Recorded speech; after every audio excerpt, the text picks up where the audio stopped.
Everything we've covered in this series, every supplement, every dietary intervention, every lifestyle protocol, works by providing your body with the raw materials. It provides the environmental conditions and the biological signals your body needs to maintain and repair itself. BDNF from lion's mane is a signal for neural growth. NAD+ from NMN is fuel for cellular repair machinery. Senolytics from fisetin clear out cells blocking repair. Every intervention we've discussed is a biological signal telling your cells to do something specific. But what if you could send more precise signals? What if you delivered a targeted molecular message directly to the specific cellular machinery? That is what therapeutic peptides do. Peptides are short chains of amino acids, the same building blocks that make up proteins. Unlike large proteins, peptides are small enough to be transported across cell membranes and into specific cellular compartments. They act as precise biological signals, binding to specific receptors, activating specific pathways, telling specific cells to do specific things. Your body already uses peptides as its primary molecular communication language. Hormones like insulin are peptides.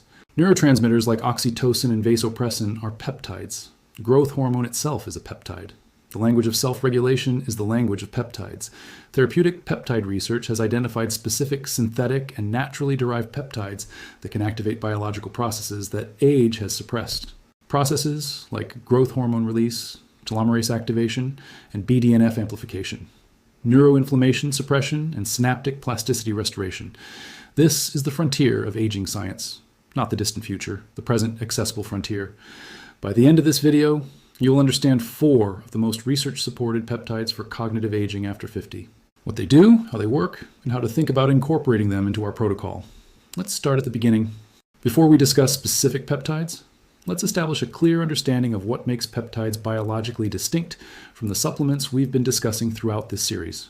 Proteins, the large biological molecules that perform most of the structural and functional work in your body, are typically composed of hundreds to thousands of amino acids. Their size and complexity mean that when taken orally, they are broken down by digestive enzymes into individual amino acids before absorption. By the time a dietary protein reaches your bloodstream, it is no longer a protein. It is amino acids. Peptides, with typically 2 to 50 amino acids, occupy a biological middle ground. Some peptides are stable enough to survive oral ingestion partially intact. Some require different delivery routes: subcutaneous injection, intranasal administration, or sublingual absorption. And some have been engineered with specific modifications, cyclic structures, D-amino acid substitutions, that protect them from digestive degradation. The biological precision of peptides comes from their ability to bind specific receptor types with high affinity. A peptide designed to bind growth hormone-releasing hormone receptors in the pituitary will trigger growth hormone release without systemic effects. A peptide designed to bind neurotrophin receptors in the brain will activate neuroplasticity signaling without crossing complex hormonal feedback loops.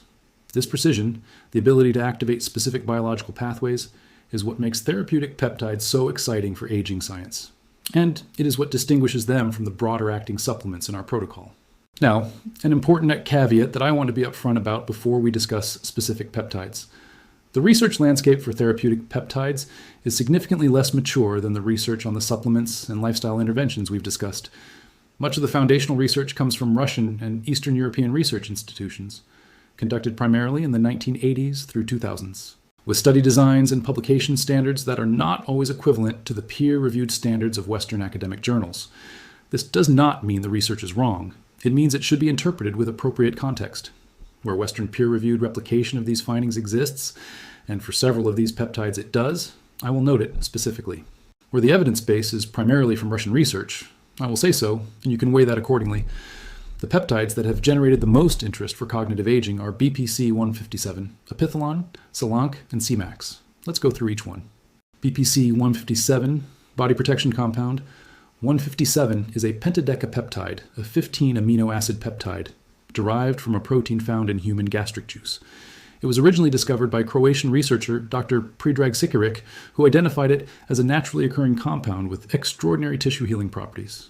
The research is extensive, with over 100 published studies examining its effects across multiple tissue types and animal models.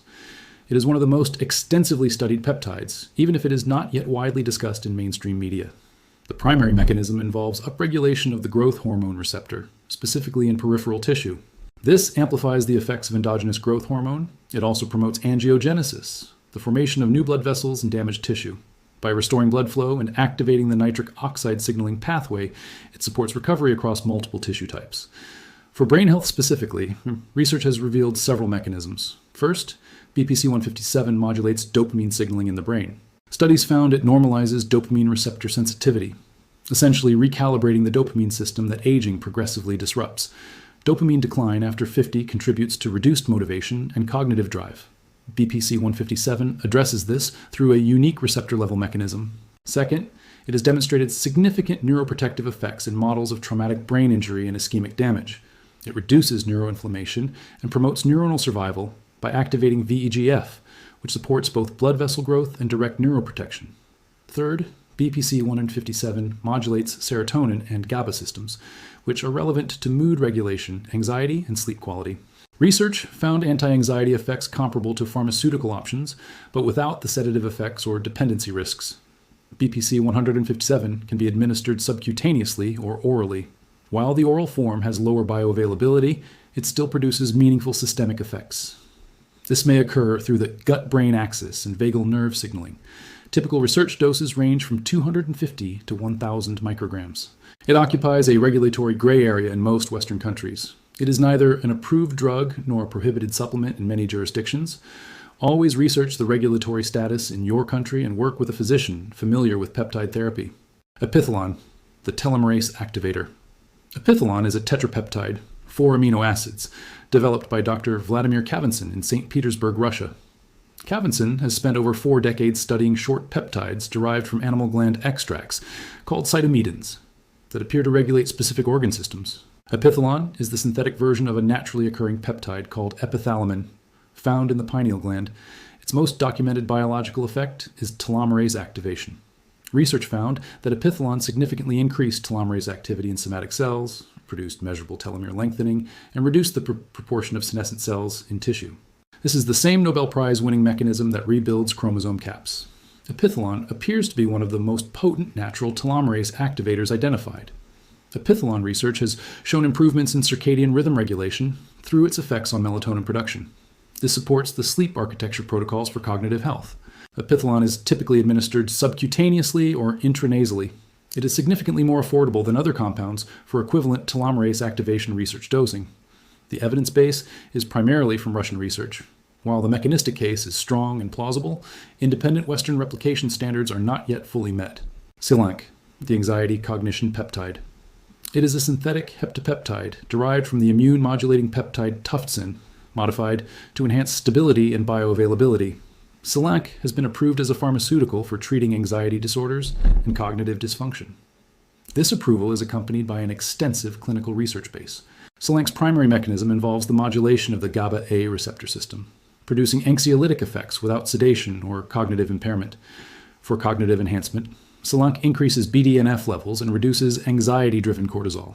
This produces significant improvements in memory consolidation and attention. Celanc is typically administered intranasally. This route provides direct access to the olfactory neural pathways that connect the nasal cavity to brain tissue. Cmax, the BDNF amplifier. Developed from ACTH at Moscow State University, it is approved for the treatment of stroke and traumatic brain injury.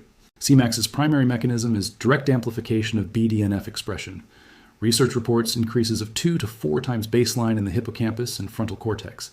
Cmax works synergistically with lion's mane and turmeric. While the morning coffee protocol provides precursor support, Cmax amplifies the actual BDNF protein production. Cmax is typically taken in the morning to support daytime performance. It should not be taken in the evening due to its activating effects. Now let me give you the honest, balanced perspective on peptide therapy that I think you deserve, because this is an area where enthusiasm and caution both have important roles to play. The case for peptide therapy after 50 is compelling on multiple levels. The biological mechanisms are well characterized for the compounds we've discussed. The research evidence, while imperfect and in some cases limited, is consistent in direction and mechanistically plausible. And the compounds we've discussed have safety profiles that are significantly better than pharmaceutical alternatives addressing similar indications. But there are important caveats that any honest discussion of peptide therapy must acknowledge. The regulatory status of peptides varies significantly by country and compound. In the United States, most peptides are classified as research chemicals, legal for research purposes, but not approved by the FDA for human use.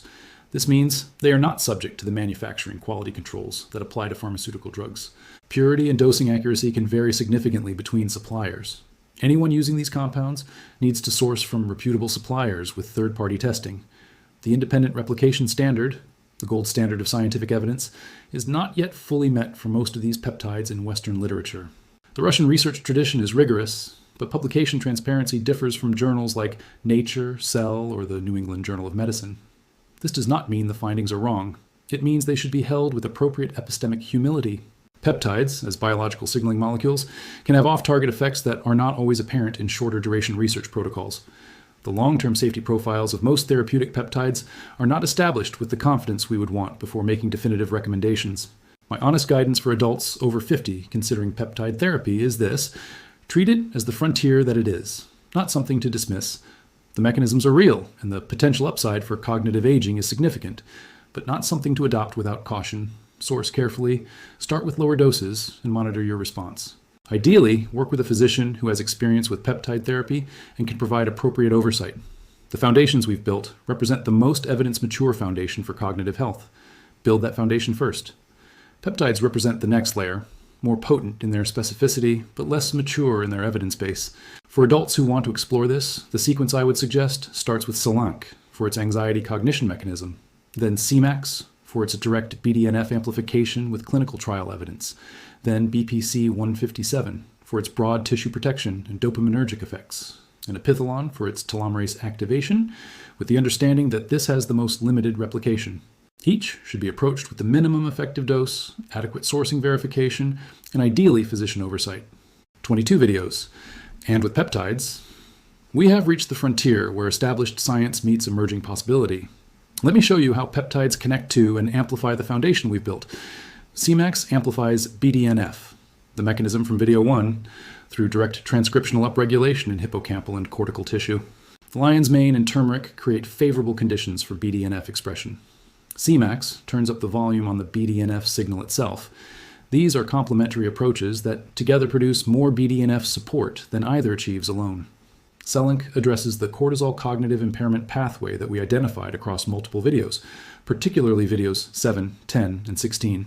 By reducing anxiety-driven cortisol through GABA-A modulation, Celanc supports the same neurobiological outcomes that ashwagandha, social connection, and sleep optimization are working toward through a faster-acting receptor-level mechanism.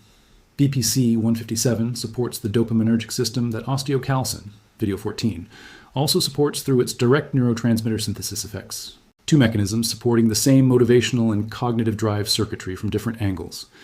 Epithalon extends the telomere protection work from video 20 through a peptide-mediated telomerase activation mechanism that works synergistically with the lifestyle-based and cycloastragenol-based approaches we've already established. And all four peptides, through their various anti-inflammatory, BDNF-supporting, and neurotrophic mechanisms, contribute to the senescent cell and SASP reduction work. A lower neuroinflammatory burden means more effective peptide signaling. More effective peptide signaling means better response and maintenance. The foundation amplifies the frontier. Here is what I want to leave you with from this video. The history of medicine is a history of expanding possibility. Things that were impossible become possible. Things that were unimaginable become standard care.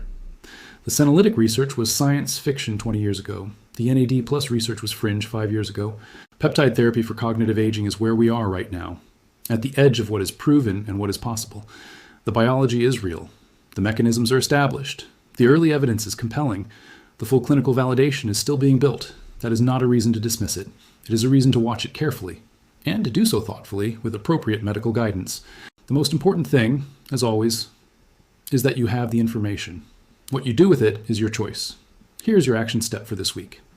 Research the regulatory status of peptides in your country. Start by identifying reputable suppliers with documented third-party testing. Discuss your interest in the context of your complete health protocol. And continue everything from the previous videos, because the foundation is what makes the frontier meaningful.